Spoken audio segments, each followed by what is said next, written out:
Welcome to another film study episode, and today I want to talk about Kevin Stefanski's outstanding coaching job against the Titans.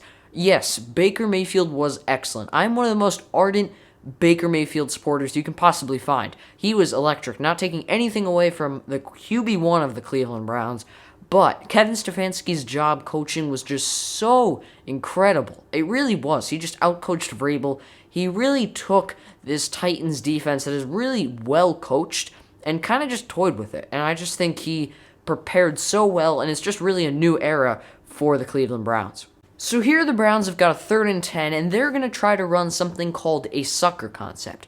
So on a sucker concept, you have a player, on this case is Donovan Peoples-Jones, run a deep clear-out route. He's not part of the reads, he's just to move the safeties farther back. And then the primary reads are the deep digs, both by Landry and Higgins, but we're going to focus on the far side of the formation, and then Kareem Hunt and Austin Hooper, who are the checkdowns. And what a sucker concept does is it tries to leverage the players guarding the outside of the field, and basically that means the space between the deep digs as well as the checkdown. So if you look over to the far side of the formation, you've got a conflict, right? The weak side linebacker has to either drop back to cover the deep dig or to attack Kareem Hunt in the backfield, make sure Mayfield doesn't take that check down. And all Mayfield needs to do is read it from high to low. If the linebacker does drop back and try to pick off that Rashard Higgins deep dig, then Mayfield just has to take the check down. But if the linebacker gets hyper-aggressive and tries to stop the check down, Mayfield can fire it over the middle to hit the deep dig. And that is what he does. The linebacker goes to cover the check down, so Mayfield makes the smart decision and fires a bullet down the field to Rashard Higgins to pick up the first. And it's a pretty simple read, and that's what offense is all about. It's simplifying life for the quarterback. Still a great throw, not taking anything away from Mayfield, but you get the point. This is what Kevin Stefanski is bringing, simplified offense. This next play is from the Browns' opening drive. It's going to be a handoff to Nick Chubb, an inside zone out of the bunch formation, because, you have 3 guys bunched toward the right side of the formation. And this is really an intriguing blocking scheme on this play, because you have Donovan Peoples-Jones that's going to almost crack block the linebacker. And this allows J.C. Tretter to move to the second level. And when you got a lineman in front blocking, it's just in front for Nick Chubb, that is really hard. And Nick Chubb just runs hard behind him and gets a very good gain. And what's interesting is because normally in an inside zone, you have the lineman working up to the linebacker, and then you have the receiver just going to block the cornerback or the safety. But here, the receiver, Donovan Peoples-Jones, who's a little bit of a bigger guy, is able to use momentum and physics to just crack block the linebacker, even though he's smaller than them, essentially taking him out of the play and allowing a big 300-pound lineman to just clear out a bunch of safeties. So that's really interesting play design, and I think it really shows the creativity of Kevin Stefanski, and as well as Bill Callahan, the offensive line coach, really getting this run game to become so elite. Alright, so here on 1st and 10, the Browns are going to go play action. Mayfield's going to get on his horse and fire a strike downfield to Donovan Peoples-Jones on the crosser for about 15-20 yards. And what I really like about this play is if you notice the formation, it's the same one as the one that we just looked at on the previous play.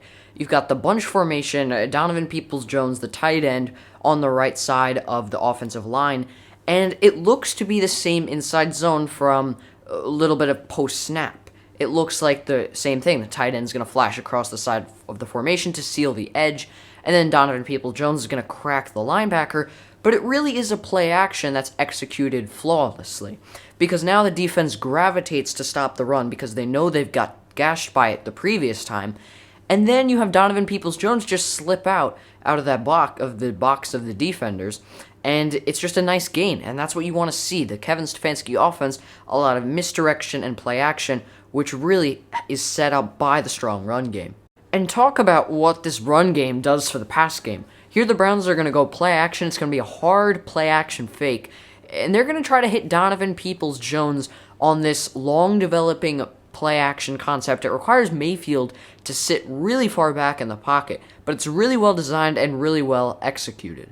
Everything about this play screams run. You have many blockers for the Browns, and the Titans seem to know this. They load 9 men into the box, and the Titans are actually going to be playing a cover 3. You can't really see it, but because of the play action, all these defenders just key in on the backfield. Even the free safety that's supposed to be playing the deep third gets so distracted that he slips, he stumbles, and he blows his coverage.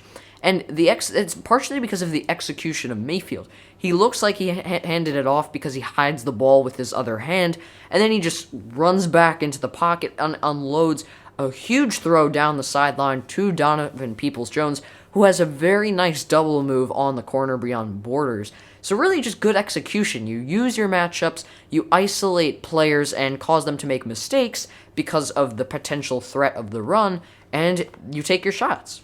Okay, so there's 2 more plays I want to show, and this one down in the red zone, it's the trick play touchdown to Kendall Lamb. I know it seems gimmicky, but I think there's actually a lot of rational thought here.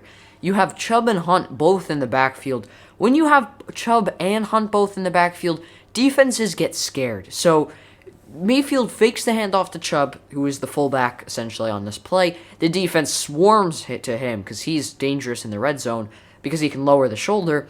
And then Kareem Hunt is an elite receiving threat, and Mayfield pump fakes him to them like he's going to throw it to him.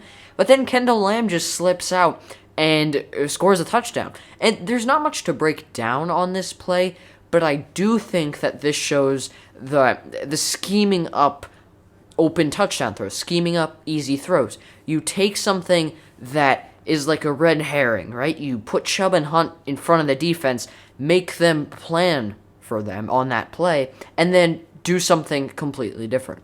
The Cleveland Browns have a new era. With a win on Monday Night Football against the Baltimore Ravens, the Browns will have more wins this season than they did for the past 3 years under Hugh Jackson and Freddie Kitchens as head coach combined. This is a new era. You have a competent head coach that is going to continue to be a leader of men and institute a winning culture. You have a competent general manager that is not going to befuddle everyone with crazy, unpredictable moves. And also, you have a very, very talented roster with tons of cap space. If all of that doesn't get you excited, as well as this clip of Baker Mayfield running stride for stride with Nick Chubb on a run, I don't know what will.